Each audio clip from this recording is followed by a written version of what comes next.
a leitura ela é crucial. Então, para entender o que a aula vai explicar agora, não somente essa, mas como a aula anterior, é necessário a leitura. Como o nosso tempo é curto, eu vou passando aqui e vamos estudando a carta, então, conforme vamos progredindo aqui. Então, aqui o texto vai parabenizar todos os que conseguiram perseverar no exercício. Esse é o 7º passo, o último. E ele vai falar o quê? Este é o último passo da observação. Parabéns! Neste passo responderemos algumas perguntas de acordo com as suas impressões. Para isso, será necessário a leitura da carta de Tito mais uma vez. Ou seja, já era para ser a 7ª vez que a carta de Tito deveria ser lida. A carta de Tito é uma carta pastoral. Tem 3 capítulos. Ontem eu li a carta de Tito em 8 minutos. Em 8 minutos era possível fazer a leitura pelo menos uma vez da carta de Tito. A carta de Paulo para Tito. Então, a leitura, ela é fundamental. Não tem como a gente se relacionar e fazer todos os exercícios sem que a leitura seja o objeto principal do exercício. Tudo bem, pessoal? Então, continuando. Então, após a minha leitura, comecei a responder algumas questões que o autor vai nos deixar aí. E a primeira pergunta é: quais são as verdades básicas da carta do apóstolo Paulo a Tito? São perguntas básicas, é isso que tem que moldar o solo da observação. Minha resposta é a carta de Paulo a Tito, muito simples, né? Ensina a fé cristã, que a fé cristã ela deve produzir boas obras, que líderes da igreja precisam ter caráter exemplar e que essa doutrina é essencial para a saúde espiritual da comunidade. A graça de Deus educa para a santidade. A salvação é fruto da misericórdia divina. E os cristãos devem ser testemunhas vivas do Evangelho. Além disso, a verdade do Evangelho deve ser preservada com firmeza diante de falsos ensinos. Ou seja, a gente vê que na carta que é a carta de Paulo para Tito, ela é muito orientativa, ela é pastoral, diferente das cartas que nós vamos ver que são para as comunidades como Éfeso, Tessalônica, Corinto. A gente vai ver que ele é uma carta exclusiva para um destinatário, que é Tito. E nessa carta a gente vai ver orientações e também mandamentos. Ele vai fazer algumas observações que falam assim, ó, esses você substitui. Então, ou seja, você vai ver muitos advérbios, principalmente de negativos, na questão do imperativo. Vai ver ele falando, não faça isso, não pratique aquilo, pratique isso. Você vai ver muitas dessas orientações. A pergunta 2, ela é uma pergunta muito curiosa. Quando eu li, eu falei assim, bom, qual é o texto que sintetiza todo o pensamento de Paulo, claro que relacionada à carta a Tito, né? A minha resposta, ela vai ser feita em duas, só para eu demonstrar para os irmãos como, quando eu faço a observação, no meu exercício de observação, eu procuro a semelhança entre os relatos. Então, no primeiro eu selecionei Tito 2, 11 e 14, ele vai falar, porque a graça de Deus se manifestou, trazendo salvação a todos. Ela nos educa para que, renegada a impiedade e as paixões mundanas, vivamos neste mundo de forma sensata, justa e piedosa, aguardando a bendita esperança e a manifestação da glória do Senhor, do nosso grande Deus e Salvador, Senhor Jesus Cristo. Ele deu a si mesmo por nós, a fim de nos remir de toda iniquidade e purificar para si mesmo um povo exclusivamente seu, dedicado à prática das boas obras. Olha só, quando eu vejo a pergunta pedindo uma sintetização, eu quero abranger toda a carta, todo esse conteúdo em um pequeno pedaço. Como se fosse uma concisão de todo o pensamento de Paulo que ele vai passar para Tito. Aí você me fala assim, bom, por que você vai sintetizar e pensar que esse é o texto que melhor sintetiza? Por quê? No capítulo 3, eu vejo o mesmo formato. Eu tenho a mesma construção do pensamento de Paulo. Ele vai repetir isso. Só que com outras palavras, por que ele vai falar? Mas quando se manifestou, olha a palavra de novo, manifestou. Se vocês olharem lá, ó. Vamos lá para o outro de novo. Porque a graça de Deus, o quê? Se manifestou. E aí? Concluo. Mas quando? O quê? Se manifestou. Então, assim, o exercício da observação, ela tem que ser ativa. Ela tem que ser... O pessoal tem que estar muito ativo e fazendo esse exercício. Porque, assim, as palavras vão repetir. E você vai falar, opa, eu já vi isso aqui. Dentro do próprio texto. Concluo que ela vai sintetizar o pensamento de Paulo que ele quer passar. Mas quando se manifestou a bondade de Deus, nosso Salvador, de novo Salvador, e o seu amor por todos, todos de novo, ele fala isso, as palavras se repetem. Conseguem compreender, irmãos? A observação ela vai ser necessária porque você vai conseguir compreender aonde está o cerne, qual que é a primazia, o que ele quer tratar. Ele vai falar assim, ele nos salvou, não por obras de justiça praticadas por nós, mas segundo a sua misericórdia.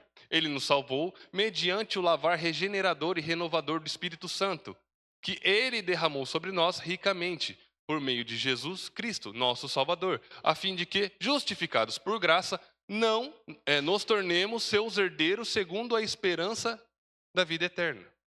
Justificação. Essa questão a teologia paulina, o formato de pensamento de Paulo, ele fica muito bem sintetizado na observação.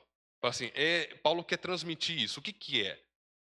O crente com conhecimento do evangelho, sabendo que foi salvo pela graça, isso molda a sua vontade e seu interesse na sua casa e na sociedade. No decorrer da carta a gente vai ver que que Creta ela é uma cidade muito problemática. Ela é uma cidade pervertida, ela é uma cidade mundana e pagã. Então o que está acontecendo? Mas já havia cristãos lá. E como que eu posso fazer com que esses cristãos não se misturem com a cultura mundana de Creta com entendimento? Então Paulo vai sintetizar isso e vai passar para Tito. Tito, leve esta verdade para eles. Que com isso eles serão moldados a partir do entendimento da graça. Os irmãos conseguem compreender, né? Então a questão da observação, nós vamos nos deparar com ideias que se repetem, elas são fortificadas, elas vão ser fortes de novo, ele repete para deixar ela mais impactante.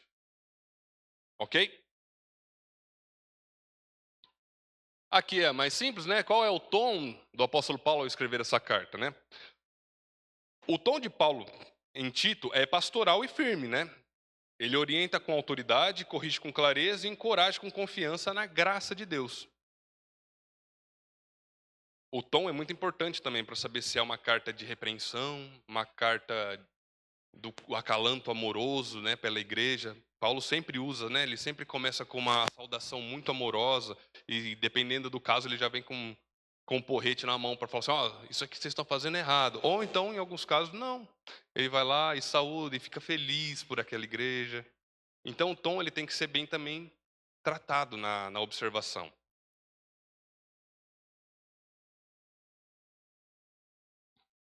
Aqui é uma questão, ó. Como você imagina ser a situação da igreja em Creta? A princípio, quando a gente começa a ler, Creta não é bem estabelecida na nossa cabeça. Creta é um lugar, é uma região na Grécia, no sul, onde é uma pequena ilha. Só que essa ilha ela faz conexão com 3 continentes: Ásia, África e Europa. Então é um lugar muito isso daqui, só que isso daí a gente não consegue ter contato pela observação, então não vou focar nisso. Mas Creta é um lugar muito importante. Por quê? Paulo quer uma missão lá. Ele quer agentes missionários naquele lugar. Por quê? Creta, por estar numa localização privilegiada na questão do comércio, ela sai muito. Ela pode ser um polo missionário. Então o quê? Os cristãos lá vão estar saindo para todo mundo. Só que o que a gente vê é uma situação que diverge esse entendimento. A igreja de Creta estava desorganizada, influenciada por falsos mestres e inserida em uma cultura moralmente corrompida. Precisava de liderança firme, ensino saudável e exemplo de vida cristã para se fortalecer. Alguém mais respondeu esses questionários que o texto pede?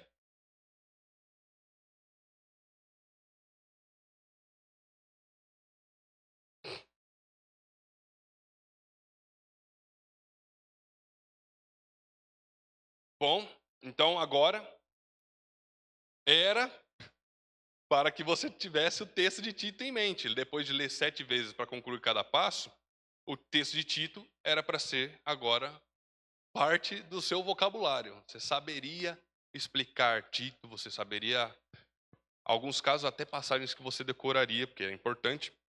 E tendo explorado certos detalhes, agora vamos partir para uma outra etapa, né? Que é responder questões ainda mais profundas da carta.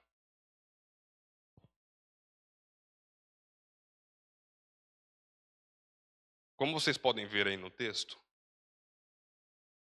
o que ele faz? Ele chama de perguntas investigativas.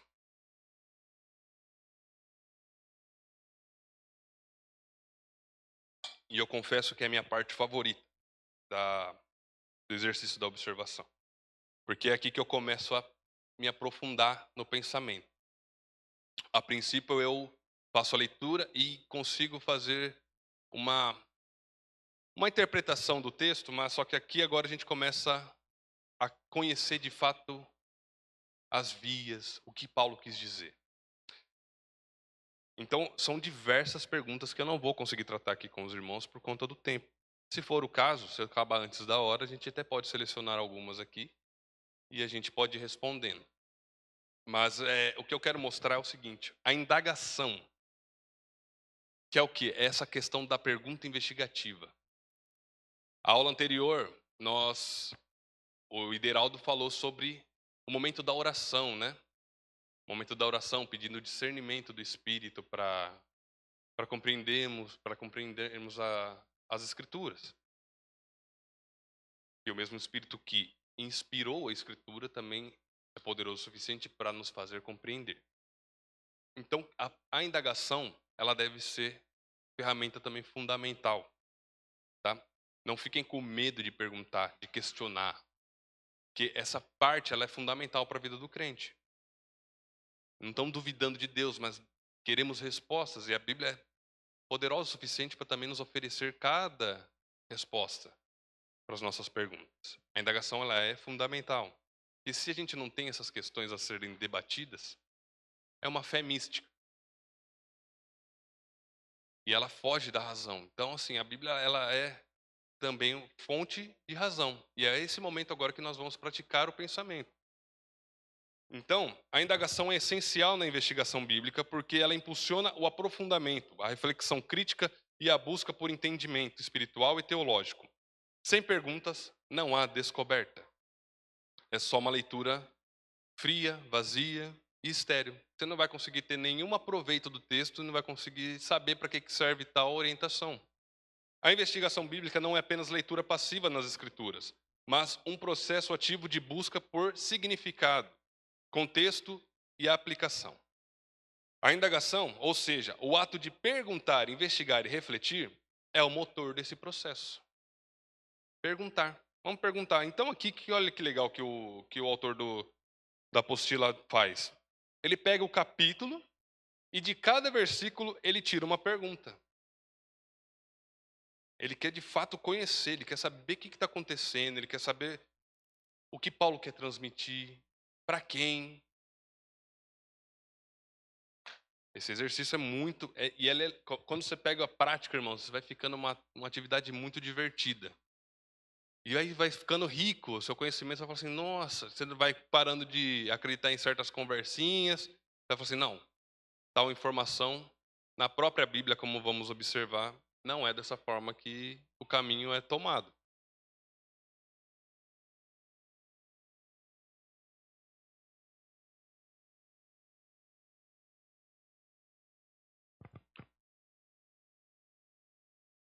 A contagem de palavras.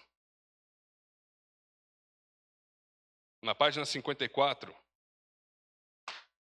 no material que é chamado extra,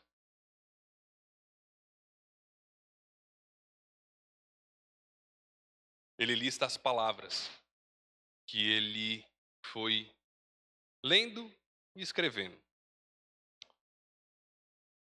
Listar palavras e contar sua frequência na Bíblia é importante porque revela padrões. Lembra que eu disse dos padrões da escrita? padrões do pensamento vão ser colocados na forma morfológica da língua. Dependendo da tradução, vai variar as palavras e a quantidade que ela é apresentada. Então, listar com frequência é importante. Temas centrais e nuances teológicas que aprofundam a compreensão do texto sagrado.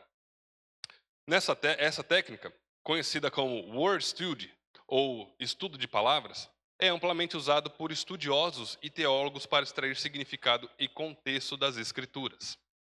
É uma prática muito comum, é uma prática onde os comentários são produzidos porque eles vão pegar esse padrão das palavras. Querem dar uma olhada? Ó? Lá na letra N, quantas vezes aparece o advérbio de negação não?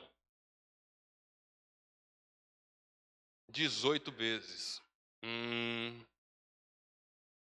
18 vezes. Eu acho que não tem nenhuma outra palavra que aparece mais que essa. Por quê?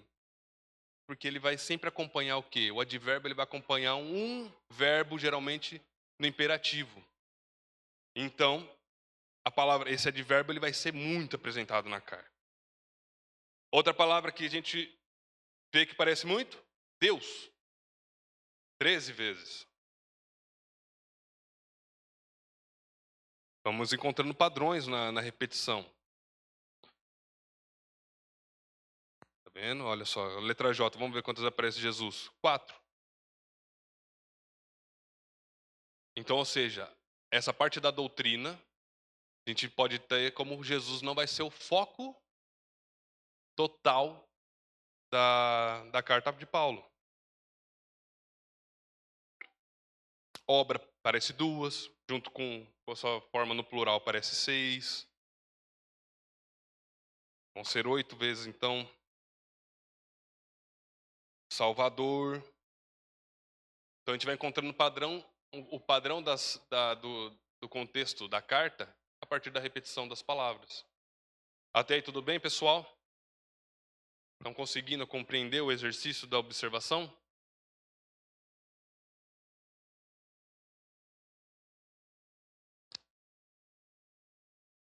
Só que na questão da investigação agora começa a ter acesso a materiais que nós chamamos ou externos ou extra-testamentário. Por quê? Muitas da carta aqui, por exemplo, quem é o remetente, nós estamos falando de Paulo. Quem é o destinatário, nós estamos falando de Tito. E qual que é o destino? Nós estamos falando de Creta, na Grécia. Então agora começa uma investigação dos objetos da carta. O remetente Paulo. Então, para compreender Paulo, nós temos que ir atrás de Paulo nas Escrituras. Nós vamos encontrar ele lá muito nas suas cartas, claro, mas em Atos, né? O relato de Lucas. O local e a data foi escrita mais ou menos em 65 depois de Cristo, em terras da Macedônia, pouco antes de chegar a Nicópolis, cidade da Acaia, ao sul da Grécia. Eu coloquei a informação aqui porque na aula passada vocês tiveram acesso a um mapa. Não tiveram? Então, essa questão, olha só como já começa uma investigação mais profunda. Já tem que começar a usar a geografia, começar a pegar os mapas, entender o que está acontecendo, para onde ele está indo, como que essa carta chegou lá e por quê. Então vamos dar uma olhada mais de perto nessa história, nessa parte da história. O livro de Atos termina contando que Paulo conseguiu uma autorização para alugar uma casa em Roma, onde ficou em prisão domiciliar, vigiado pela guarda pretoriana. 2 anos se passaram e ele foi solto, já que seus acusadores não se esforçaram muito para levar o caso diante de César. As acusações eram muito fracas, a retórica ela era muito ruim da acusação de Paulo. Precisa ser confirmado.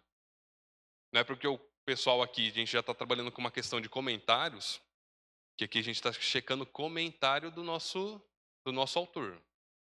Vocês conseguem compreender como a investigação saiu já de um plano só observável, então a gente na nossa leitura ativa, e já começa a ter materiais extras. Agora a gente começa a ter, e isso precisa ser confrontado. Não vai ver o cara colocar qualquer livro lá e checa as informações. Às vezes as palavras aparecem de forma que não fazem sentido para o que ele está querendo explicar. 5 dias depois, o sumo sacerdote Ananias foi até Cesareia com alguns anciãos e com um certo orador chamado Tértulo, os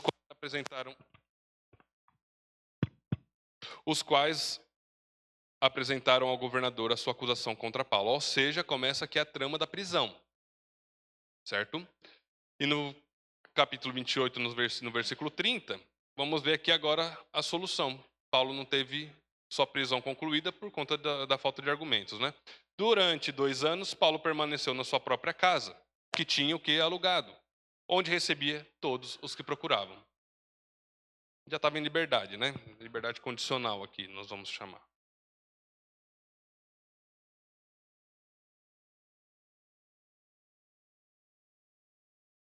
Continuando o panorama histórico, livre novamente, Paulo saiu viajando, passou por Éfeso, onde deixou Timóteo, cuidando da missão e da evangelização nas igrejas da Ásia. Depois, seguiu rumo a Macedônia, no norte da Grécia, e foi lá que escreveu sua primeira carta para Timóteo.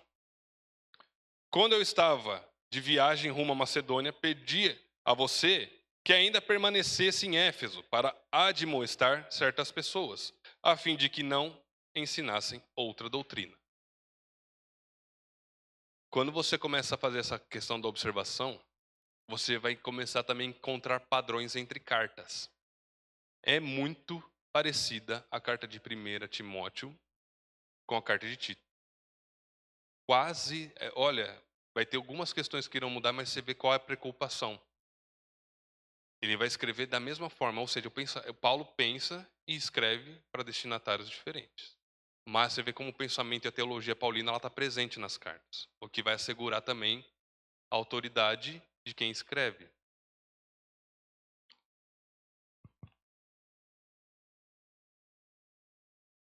Mais tarde, Paulo chegou à ilha de Creta e deixou seu amigo e discípulo Tito por lá, com a missão de orientar os líderes da comunidade cristã local.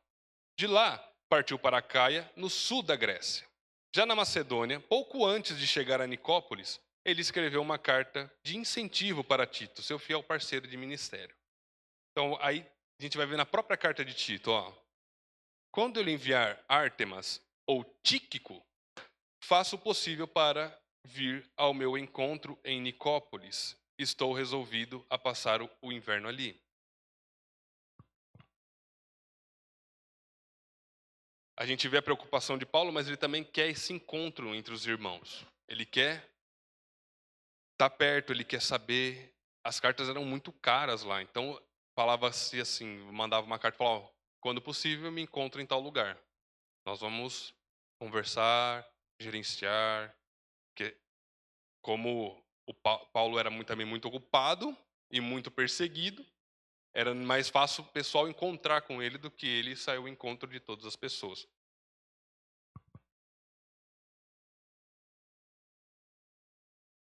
Mas nem tudo foi tranquilo.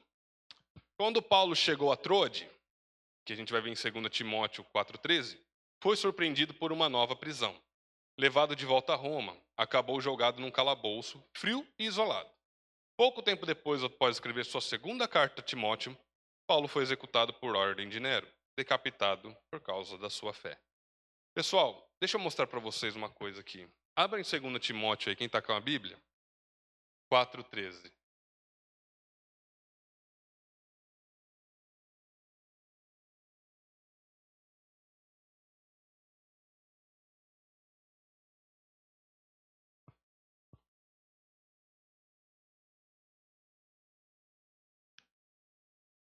Quem pode ler para mim o versículo 12?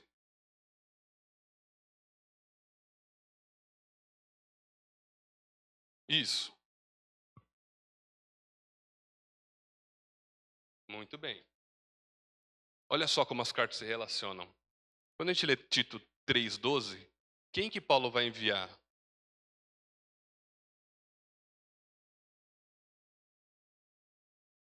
Vê as pessoas, como elas se relacionam entre as cartas? Eu vou mandar Ártemas ou Tíquico? Onde está Tíquico? Foi para Éfeso. Logo, ele não vai para Creta. Ártemas, vai para Creta, preciso da sua ajuda lá. Tem um jovem, um companheiro chamado Tito. Ajude ele a administrar a igreja, eu preciso encontrar com ele em Troade. Olha só como elas se relacionam. Agora você, Tíquico, por favor, vá a Éfeso. Quem está em Éfeso? Timóteo. Ou seja, haverá um encontro entre os que foram enviados e líderes das missões de Paulo. Aonde? Troade. Olha como a observação, a indagação, ela é poderosa para compreender o texto bíblico. Nós vamos entendendo esses encontros padrões, como a questão histórica. Essa é a questão da leitura ativa da Bíblia. Porque senão, se você apenas lê, Tíquico é só um nome que aparece. Mas não, Tíquico é importante porque ele não foi para Creta, mas foi para Éfeso. E com isso, Ártemas foi para lá. Sabemos que Ártemas cuidou de Creta enquanto o nosso querido Tito foi a Troade para conversar com Paulo. Não é interessante? Quando a gente observa dessa forma, quando a gente consegue ligar esses pontos na investigação. Ontem, quando eu estava preparando o material, eu falei assim, olha Tíquico aparecendo aqui, ó, em 4:12, um pouquinho antes da quando ele vai fazer a carta. É muito legal fazer isso.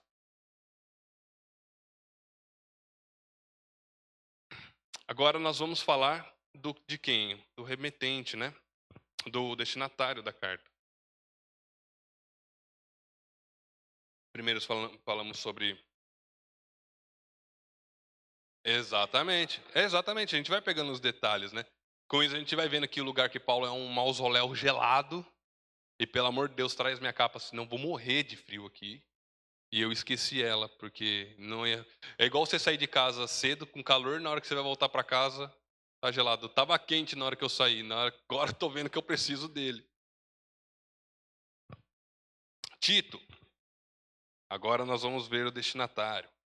Tito era um jovem cristão, cheio de energia e bem próximo de Paulo, de origem grega. Seus pais também eram gregos. Ele se converteu ao cristianismo graças à influência direta de Paulo. Tem gente até que suspeita que ele fosse irmão de Lucas, o autor do Evangelho. Cuidado, tá? Cuidado com a especulação, porque às vezes a gente vê um comentário assim, pode ser irmão de Lucas. Começa uma investigação para saber se Tito era irmão de Lucas e perde totalmente o foco na carta a ser estudada. Aí também tem a questão da afirmação. Você sabia que Tito era irmão de Lucas? Não tem essa informação, tá, pessoal? É uma especulação por conta do contexto, das pessoas envolvidas. O autor do Evangelho. Tito fazia parte da igreja de Antioquia, na Síria, e teve um papel importante no Concílio de Jerusalém, sendo apresentado como prova viva do sucesso da missão de Paulo entre os não-judeus, os chamados gentios. Aqui no texto, veja só como ele apresenta Tito. Alguém vê ele citando algum versículo da Bíblia para confirmar as informações que ele oferece sobre o destinatário? No próprio texto dos panoramas históricos. Tito e sua missão. Tito, tananã, tananã. Alguém vê algum versículo bíblico para você falar assim, nossa, de onde ele tirou essa informação? Encontraram? Esse é o exercício da observação, pessoal. O que eu estou pedindo para vocês realmente é observarem.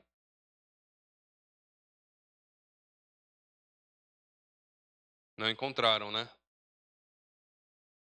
E vocês não vão encontrar na carta de Tito também. Por quê? Olha só como ele vai apresentar. Tito era um jovem cristão, cheio de energia e bem próximo de Paulo, de origem grega. Seus pais também eram gregos. Ele se converteu ao cristianismo graças à influência direta de Paulo. Tem gente que diz que suspeita que ele é irmão de Lucas. Olha só, Tito fazia parte da igreja em Antioquia. Antioquia, primeira informação. Na Síria. E teve um papel importante no no Concílio de Jerusalém. Pera lá. Sendo apresentado como prova viva do sucesso da missão de Paulo entre os gentios. Onde tem essa conversa? Agora começa a ficar mais divertido ainda. Quando ele não dá referência, mas quando você tem uma leitura ativa da Bíblia, você consegue encontrar. Lembrem sempre do Concílio de Jerusalém de 62. Isso vai apresentar na carta de Gálatas, naquele embate. Lembram-se que até tem a correção de Pedro. Ô Pedro, você é bem cristão, né? Longe dos seus amigos judeus, mas na hora que os judeus chegam, você fica do lado deles e quer deixar os cristãos que são gentios virar judeu? Quer botar a prática da lei em cima deles? Lembram desse debate? É o concílio. Então olha só como o texto vai. 14 anos depois, fui outra vez a Jerusalém, com Barnabé levando também Tito. Eles estavam em Antioquia, na Síria. Fui em obediência a uma revelação. Eles apresentei o evangelho que prego entre os gentios, mas fiz isso em particular aos que pareciam de maior influência. Olha só como é interessante ver como Paulo vai tratar. Para ele não perder tempo, ele já foi nos mais influentes, os influentes que levem a mensagem aos outros. Para não correr ou ter corrido em vão, para não ter esse labor sem resultado. Mas nem mesmo Tito, que estava comigo, que ele era, sendo grego, foi obrigado a submeter-se à circuncisão. Tito, então, torna-se um modelo daquilo que Paulo prega aos gentios, que a graça é mediante a fé, a salvação é mediante a fé, essa em Jesus Cristo, isso não é dom de vocês. Olha só, não precisa os gentios não precisam fazer isso, porque não é isso que salva. É sim a fé em Jesus. Ele era grego. E ele passava por aí pregando isso. Eu não precisei me submeter à circuncisão e às leis judaicas para ser cristão. Com isso, a mensagem vai sendo propagada. Então, observem. Por mais que não tem marcações, olha só, essa informação vai ser encontrada em Gálatas 2. O jeito que você vai lendo as informações, falou em concílio de Jerusalém, você já tem que lembrar de 62, depois de Cristo, Gálatas, onde apresenta esse assunto. Vai ser tratado o quê? A questão dos gentios e a lei judaica. E Tito estava lá. Vai dar também a relação gentílica dele, que ele é o quê? Grego. Entendeu, pessoal? A observação, a questão agora da investigação.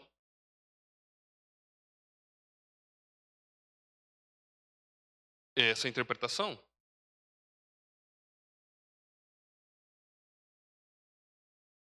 Somos salvos por Cristo, né? Já deixamos agora as obras e partimos para a nova aliança. As obras que foram completas no corpo e nas obras de Cristo. Deixa eu só ficar esperto com a hora. Depois disso, Tito se tornou um verdadeiro braço direito de Paulo. Um dos seus grandes feitos foi ajudar a resolver os conflitos internos da igreja de Corinto. Corinto. Eu nem coloquei o texto aqui. Eu já ensinei aos irmãos agora como funciona, como que você busca. Agora vocês vão lá nas cartas aos Coríntios e começam a ver se tem esse lá de fato. Que estava passando por um momento de divisão. Com essa experiência, ele foi enviado para Creta. Ou seja, ele não foi enviado a Creta de qualquer forma. Ele já estava sendo discipulado lá, ele já estava sendo preparado para essas viagens missionárias mais difíceis. E Corinto era uma cidade dificílima. A igreja de Corinto que estava passando por um momento de divisão. Com essa experiência, ele foi enviado para Creta, onde assumiu a liderança dos cristãos locais com sabedoria e firmeza. Aqui a gente consegue encontrar, tá? Nas cartas ele vai saudar, vai falar que Tito também está lá. Agora o que vem depois vão ser relatos históricos, porque ali Tito se destacou tanto que acabou se tornando o primeiro bispo da ilha. E segundo a tradição, viveu até a velhice e morreu em Creta, deixando um legado de fé e dedicação. Isso daí não tem como encontrar. É que você confia no autor, porque você vai pegando relatos de diversos e fala assim, ó, eles concluem na somatória de todos eles aqui que isso de fato é verídico. Isso aqui vai ser juntando documentos históricos, arqueológicos lá de Creta, que vocês vão ver assim, de fato Tito se estabeleceu aqui. Na Bíblia não vai estar falando assim, olha só, né, Tito foi tão grande na cidade de Creta que ele virou o primeiro bispo. Não vai encontrar esse relato lá. Tá? Aqui vai ser um material externo à Bíblia. E você pode fazer essa somatória de diversos estudiosos que vão concluir a mesma coisa. Beleza, pessoal?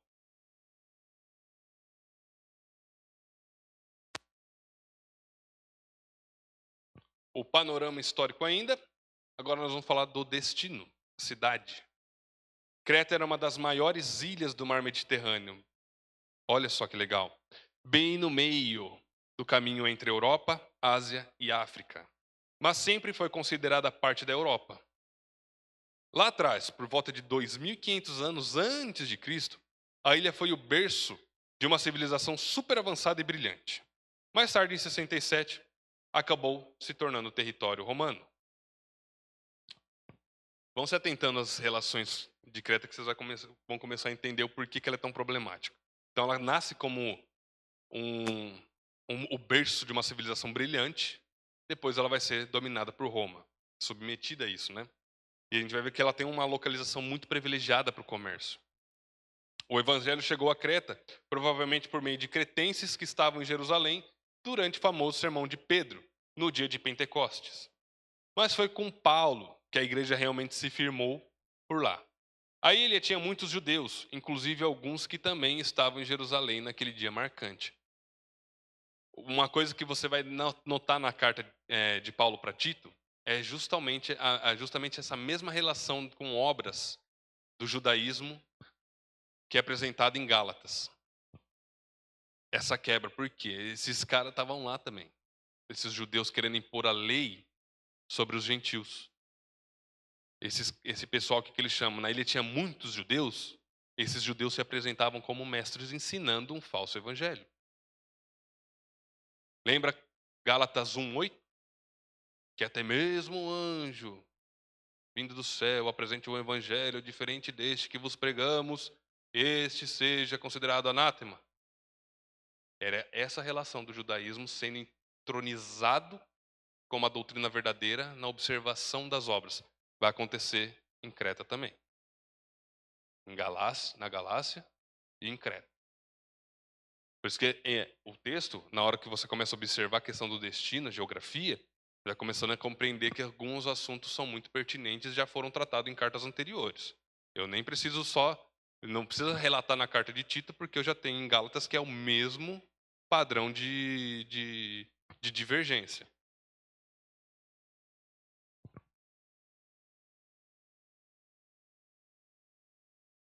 Paulo passou perto da ilha pelo sul, né, pelo lado sul, quando estava a caminho de Roma, em 59.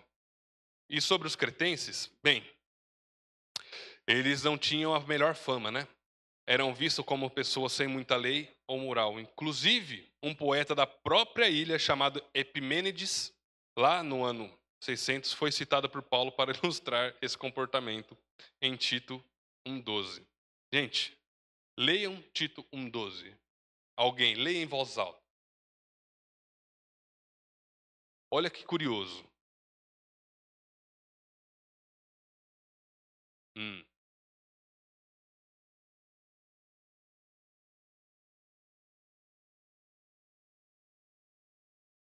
Meu Deus. A carta vai tomando um estilo totalmente único por conta da região e da cultura deles.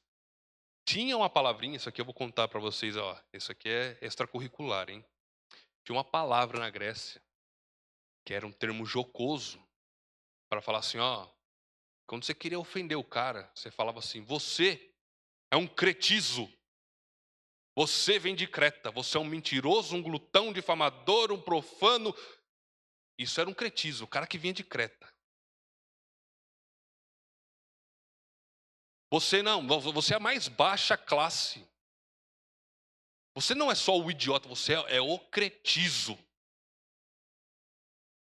Imagina só, o termo ali, ele era forte. E não era só esse o problema. Tinha o orgulho da cidade.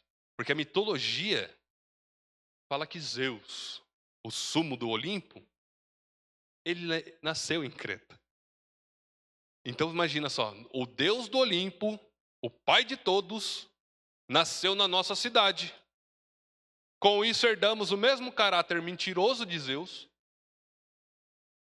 com toda essa libertinagem, porque Zeus enganava as mulheres, fazia filho e ia embora.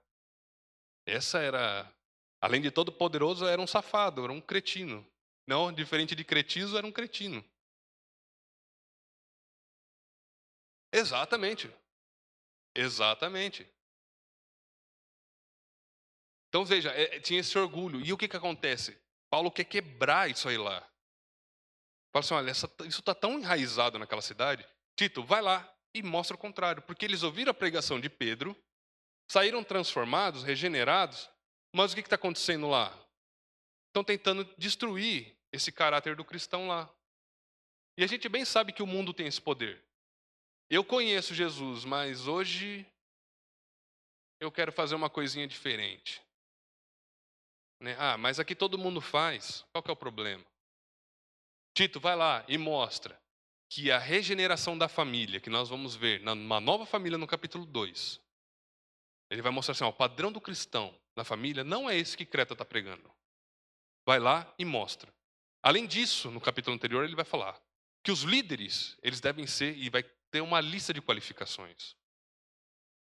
É necessário, porque Creta está fora de um padrão cristão. E o que acontece? Esses cristãos que ouviram a pregação de Pedro e fazem a mesma prática ruim, eles são enviados para todos os lugares do mundo. Ou seja, tem um missionário lá que fala assim: eu conheci a pregação de Pedro, o homem Deus chamado Jesus, onde eu fui curado, minhas feridas foram curadas nas pisaduras dele. É maravilhoso.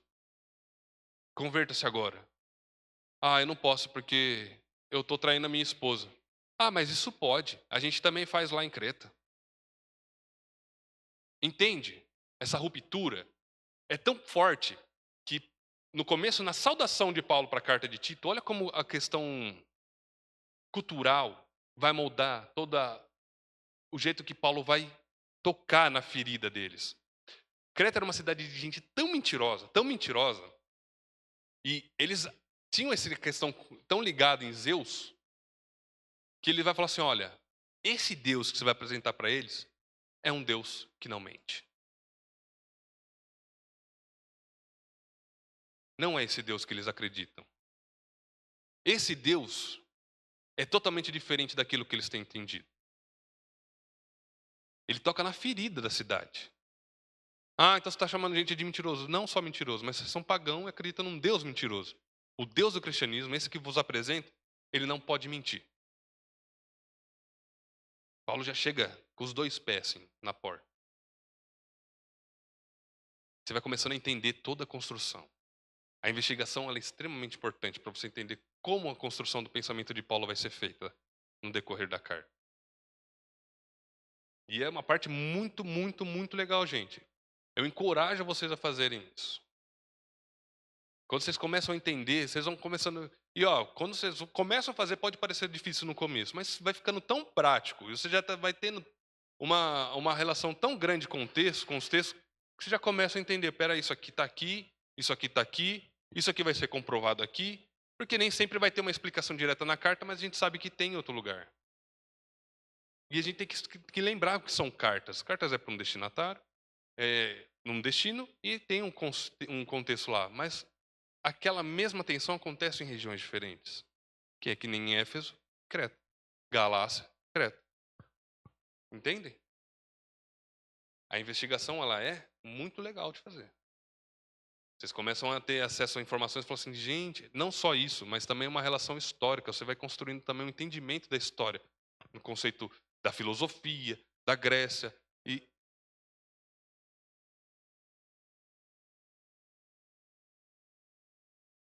exatamente.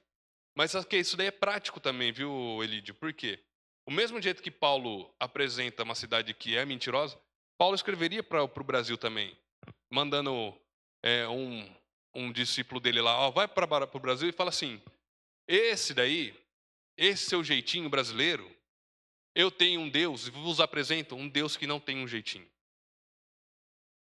Um Deus, por exemplo, que vocês apresentam de uma forma muito vulgar em João 3,16, que Deus amou o mundo de tal maneira que enviou seu único filho, mas esse Deus não tem jeitinho. Deus amou com o seu único filho que foi enviado. Deus amou o mundo. Ele aponta. Ele não abre os braços para todo tipo de... Esse amor subjetivo da existência não é aplicado em João. Ele é bem direto. Bem direto. Esse Deus que vos apresento é um Deus que não tem jeitinho. A salvação é na fé. E ele vai falar aqui também, na sã doutrina, onde ele vai falar que a fé é saudável. Conhece? Então vocês começam a entender a relação prática da investigação, da observação, o exercício. Isso vai moldando. E é só uma questão exegética, mas também hermenêutica. Onde a gente vai pegar o passado e também transliterar para o nosso presente atual. Vamos terminar? Então a gente também vai ver que na investigação a gente vai encontrar palavras-chave, né? Tá bom. Salvador e salvação, termos recorrentes mencionados 7 vezes, destacando o foco na obra redentora de Cristo e na experiência da salvação como o eixo teológico do livro. Eu coloquei também, nem sempre vocês vão ver que eu coloquei uma coisa a mais ali, por quê? Porque a questão das palavras também tem que ser acompanhada com o glossário. Ele vai falar mais para frente, mas eu quero já demonstrar aqui. Porque é na palavra-chave, mas também no entendimento da palavra-chave. Ele vai colocar glossário e palavra-chave, mas a palavra-chave ela também tem que ter o seu entendimento, tá, pessoal? As boas obras, né? Boas obras considerada a palavra-chave principal da carta, né? Ela vai aparecer 7 vezes e enfatiza a prática da fé através das ações concretas, revelando a importância da sua conduta cristã. Sã doutrina surge 7 vezes, seja diretamente ou em expressões equivalentes, porque ela pode aparecer de outra forma. Isso varia de tradução, tá, pessoal? Sempre estudem com a sua tradução. Eu gosto da NVI, que ela vai tratar de uma forma linguística mais parecida. E ela é bem equilibrada. Eu trabalho com ela porque eu tenho um entendimento mais tranquilo e também sei que ele vai ter uma transliteração. E também porque eu confio muito no serviço da tradução do Luiz Saião. Ele que redigiu e foi diretor do projeto da NVI. Sobriedade aparece 6 vezes, também com variações, como temperança, criteriosos, sóbrios e sensata. A gente vai ver os sinônimos das palavras e vão carregar o mesmo sentido. Então a tradução pode ter diversas, vocês vão ver de traduções que vão ter outras palavras, mas elas têm que significar a mesma coisa na sua totalidade. Indica a necessidade de equilíbrio, discernimento e maturidade na vida cristã. E aqui que eu falei para vocês, o glossário. O que é o glossário? Vocês vão vendo palavras que vocês não sabem o que significa. O glossário é uma parte muito legal que você vai criando um vocabulário mais bonito, assim por dizer. Você vai vendo umas palavras assim, ó. Guarda pretoriana. O que é isso, guarda pretoriana? Era composta por legionários experientes responsáveis pela proteção do pretorium. A parte central do acampamento, ou seja, o pretório era a parte central do acampamento de uma legião romana onde ficavam os oficiais. Com a ascensão de Otaviano, nossa, essa parte da história, queria eu ter mais umas 3 horas aqui para a gente conversar sobre isso aqui. Mas hoje, vou só ficar no glossário. Otaviano ao poder. Essa guarda passou a atuar com proteção pessoal do imperador, ganhando grande influência política. Ah, não tenho tempo, vou ter que falar um pouco disso aqui. Porque nessa questão histórica aqui, o glossário vai trabalhar com uma forma muito legal também de ampliação do conhecimento histórico. Otaviano, quem que era Otaviano? Ninguém conhece, né? Esse imperador. Ele vai ser aquele denominado Augustus Otaviano. Augustus, alguns chamam de Augustus Otávio. É o ascendente. Ele é o cara que veio para trazer a paz. Aqui é muito legal de você entender a correlação da história grego-romana e também ligando por que as cartas são escritas de tal maneira, porque elas são muito parecidas. Por exemplo, antes de João, de Lucas, de Marcos, de Mateus escrever o Evangelho, sabe o que já existia? O Evangelho de Roma. Esse Evangelho de Roma, capturado pelo poder, era de Augustus Otaviano, o primeiro filho dos deuses gregos a trazer a prosperidade e a paz em Roma. Entenda, olha que legal. O paralelismo, mas também a convergência entre eles. Augustus, o evangelho é pregado entre a elite, e essa elite esparrama como se fosse uma cascata, um efeito cascata. E é muito interessante, porque vem também em contraste nesse mesmo conceito de paz, prosperidade, de uma versão diferente. E vai se contrastar forte, porque vem o evangelho de Jesus. Não perdeu o evangelho institucionalizado pelo poder e pela subsequência hierárquica do imperador. Porque eles vão falar assim, ó, esse evangelho, representado por Roma, é diferente do que vocês estão pensando.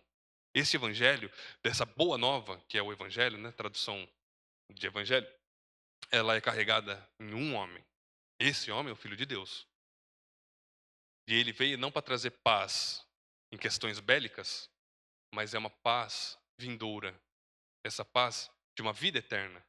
Não é uma paz de momento único, no momento da história.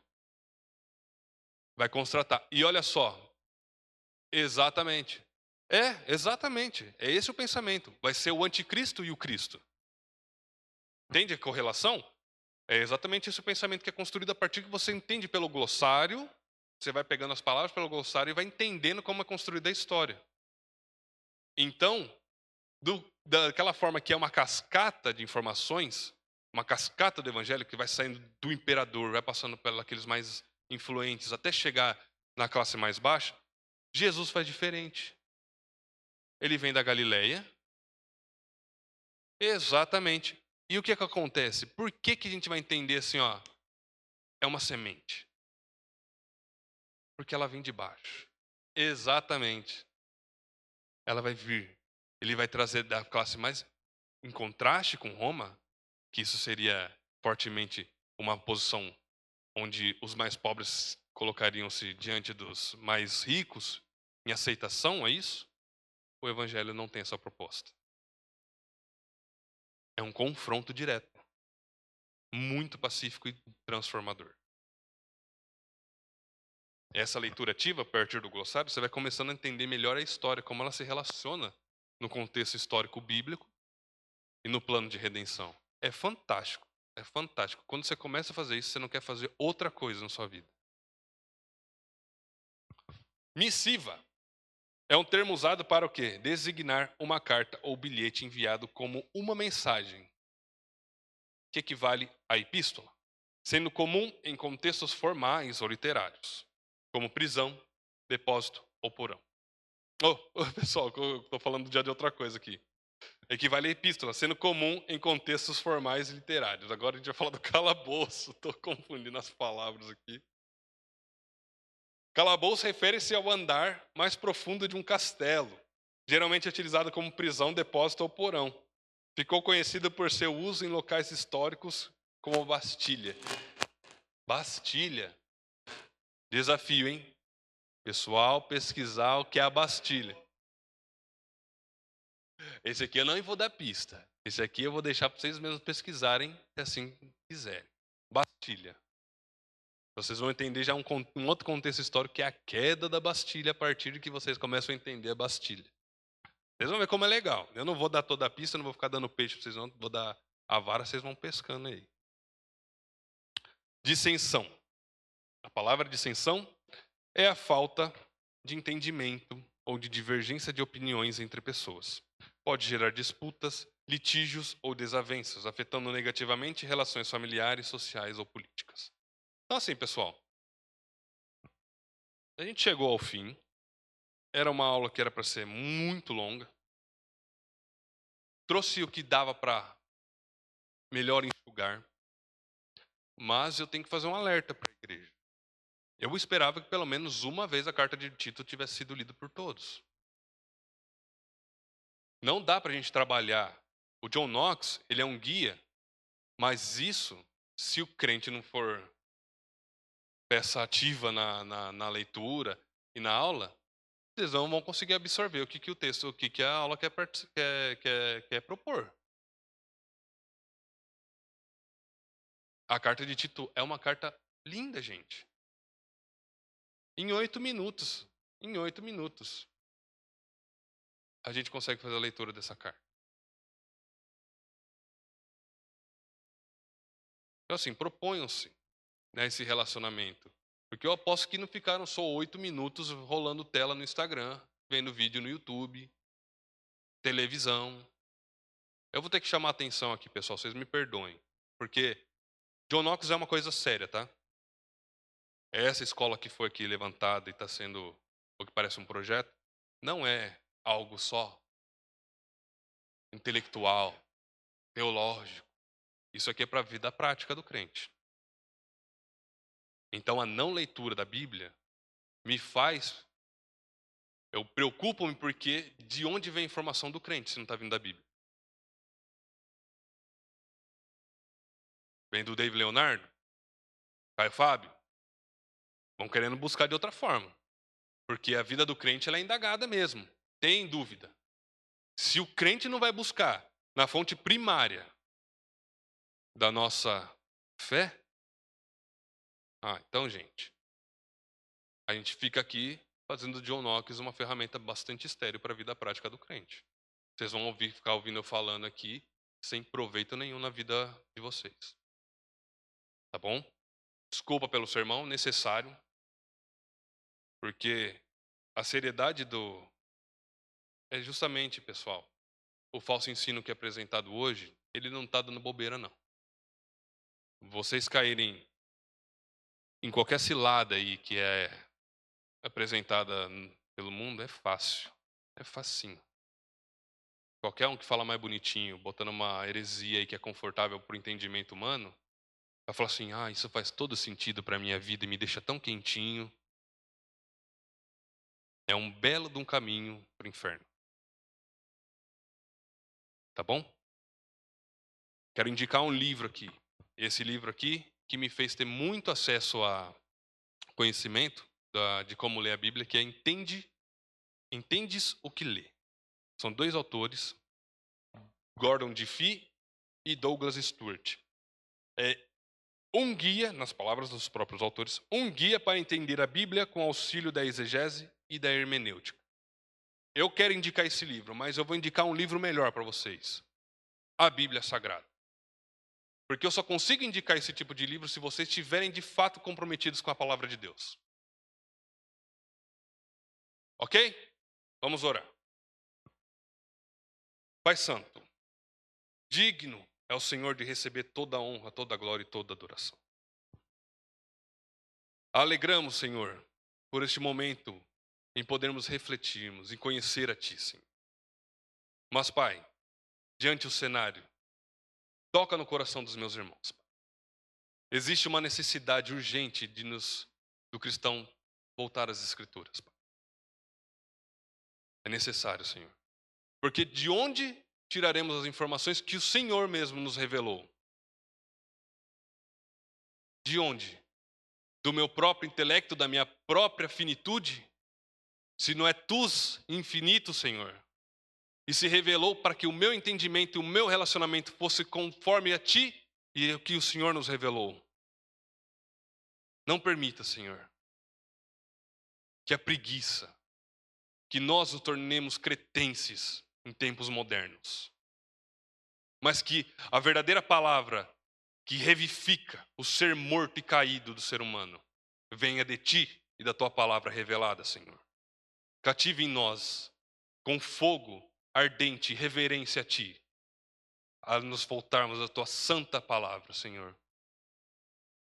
Nós te louvamos com lábios impuros,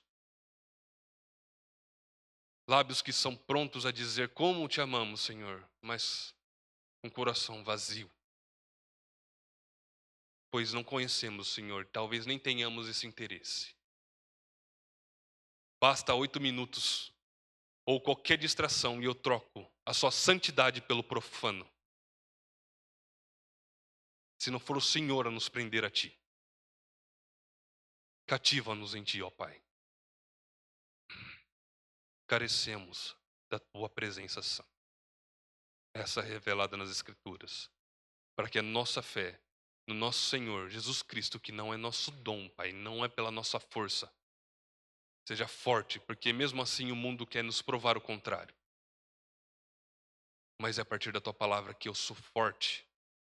Na minha finitude eu vejo Deus trino se revelando para combater também a finitude do mundo. Nós te louvamos, Pai. Pedimos perdão. Perdão pela nossa depravação. Que a nossa vida seja transformada pelo Espírito Santo, nos cativando à leitura da palavra. Em nome de Jesus que nós oramos, hoje e para todo sempre, nosso Senhor irá buscar a sua igreja e é digno de toda honra e louvor, porque criaste todas as coisas.